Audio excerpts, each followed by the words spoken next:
Assalamualaikum warahmatullahi wabarakatuh. Baiklah, saya Fajir Razes dengan nomor BP 2011-216093 akan menyajikan atau menyampaikan materi tentang gout arthritis atau asam urat pada lansia.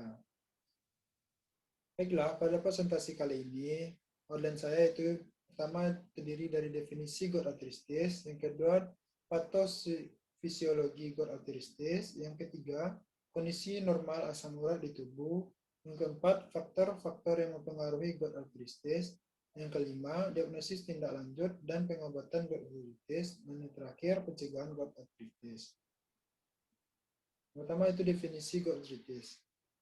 Gout adalah suatu penyakit metabolisme yang sebagian besar biasanya terjadi pada laki-laki usia parubaya sampai lanjut dan perempuan dalam masa postmenopause karena terjadi produksi asam urat berlebih atau hiperurisemia, sehingga terjadi penumpukan asam urat dalam tubuh secara berlebihan. Asam urat merupakan sisa hasil akhir metabolisme purin baik yang berasal dari makanan yang dikonsumsi maupun yang berasal dari pemecahan protein tubuh atau sel yang tumbuh dan rusak. Penumpukan asam urat akan menyebabkan radang disertai pembengkakan sendi, biasanya lutut dan kaki. Adanya peningkatan produksi asam urat sebagai suatu khas pada gout menyebabkan penyakit ini sering juga sebagai penyakit asam urat. Selanjutnya itu patofisiologi.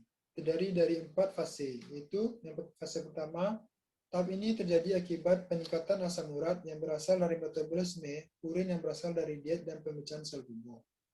Yang kedua, fase ini adalah serangan akut yang ditandai dengan radang, biasanya sendi metatarsofalang, digiti, dorsum kaki, mata kaki, lutut pergelangan tangan, dan sendi siku.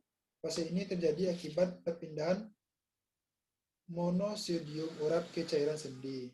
Yang terakhir itu yang ketiga, fase ini sering dikenal fase intercranial asimptomatik, yaitu fase tanpa adanya gejala, namun kristal monopos urat tetap terdeposit pada cairan sendi. Keadaan ini dapat berlangsung sampai 10 tahun.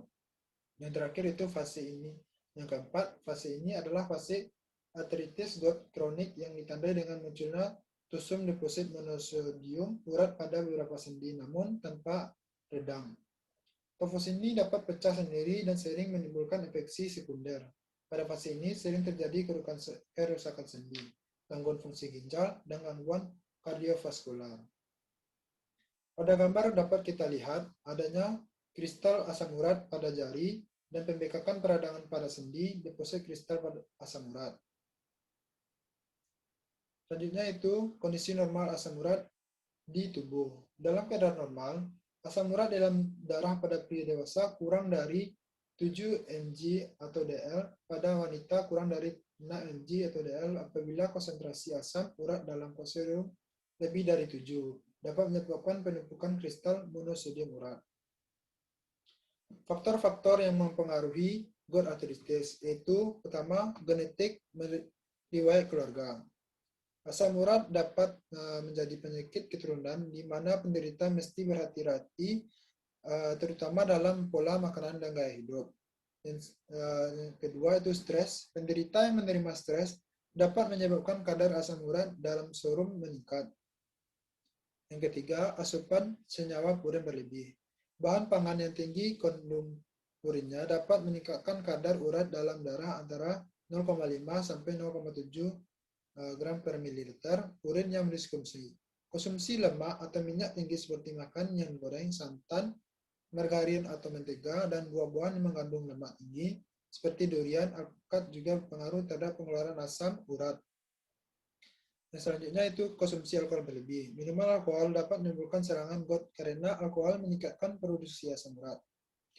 Yang selanjutnya itu kegemukan.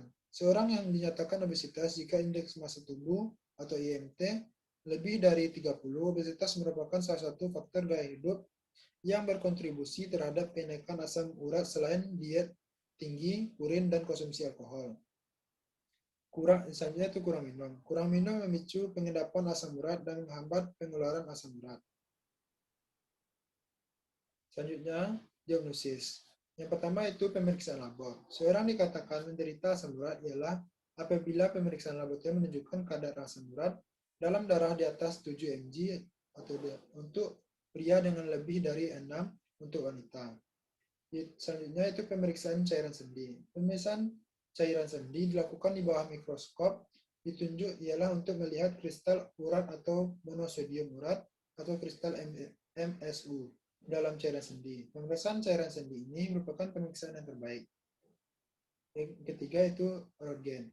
Pemeriksaan röntgen perlu dilakukan untuk melihat kelainan baik pada sendi maupun pada tulang dan jaringan di sekitar sendi. Pemeriksaan ini baiknya dilakukan pada awal setiap kali pemeriksaan sendi. Selanjutnya itu pengobatan GOUT arteritis. Secara umum, penanganan GOUT arteritis adalah memberikan edukasi, pengaturan diet, istirahat sendi, dan pengobatan. Pengobatan dilakukan secara dini agar tidak terjadinya kerusakan sendi ataupun komplikasi lain. Pengobatan GOUT arteritis akut bertujuan menghilangkan keluhan, nyeri sendi, dan peradangan dengan obat-obat antara lain seperti colchicine, obat lainnya itu non-steroidal anti-inflammatory drugs. Dan obat selanjutnya itu corticosteroid dan hormon AVTH. Selanjutnya itu tindak lanjut. Untuk menindaklanjuti permasalahan ini, kita dapat melakukan program dengan mengadakan kegiatan edukasi dan penyuluhan kepada masyarakat terutama mengenai penyakit GOUT arteritis.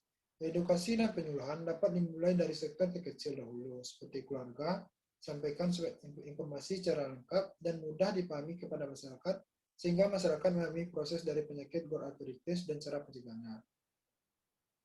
Pencegahannya itu menghindari stres, menghindari aktivitas fisik yang berlebihan, tidak mengonsumsi makanan yang mengandung purin berlebih. Dengan catatan, jenis makanan yang kadar purinnya amat tinggi, yaitu 150-180 mg per 100 gram, yaitu jerohan, hati, ginjal, jantung, limpa, paru, otak, dan saripati daging.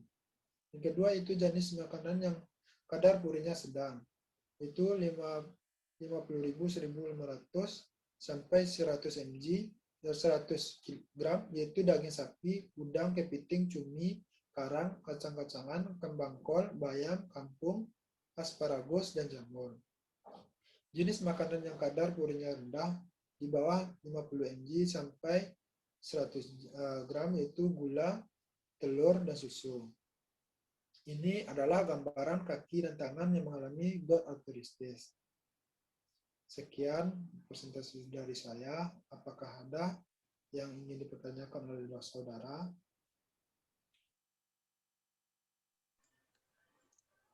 Baiklah, saya Junaidi ingin bertanya kepada saudara penyaji. Jika ada keluarga saya yang mengalami GOUT arteritis, penanganan apa yang pertama yang harus saya lakukan? Terima kasih. Terima kasih atas pertanyaannya. Baiklah, saya akan menjawab pertanyaan Anda. Jika terjadi keluarga Anda mengalami GOUT arteritis, penanganan pertama yaitu membawa ke pelayanan kesehatan terdekat untuk memastikan apakah itu GOUT arteritis atau tidak. Jika iya, maka tenaga kesehatan akan memberikan obat seperti yang saya jelaskan tadi, seperti obat colchicine, corticosteroid, dan hormon AVT. Apakah saudara sudah jelas dengan jawaban saya? Baiklah, terima kasih kepada saudara penyaji. Baiklah, sekian dulu presentasi saya. Semoga presentasi saya dapat bermanfaat bagi kita semua. Saya akhiri. Assalamualaikum warahmatullahi wabarakatuh.